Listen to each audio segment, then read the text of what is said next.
Banyak situs sejarah di kota Degin Takengon, salah satunya adalah Loyang Mendali yang ditemukan kerangka manusia prasejarah yang berusia ribuan tahun.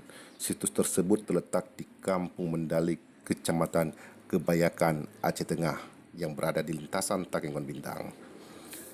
Selain temuan dua kerangka manusia prasejarah tersebut, ditemukan juga pecahan gerabah berliung persegi, tulang-tulang dan gigi binatang, cangkang kerang, manik-manik kerang pada lapisan atas. Di lapisan bawah ditemukan banyak peralatan dari periode Mesolitik seperti alat serpih batu, kampak batu, dan juga pecahan-pecahan tulang binatang.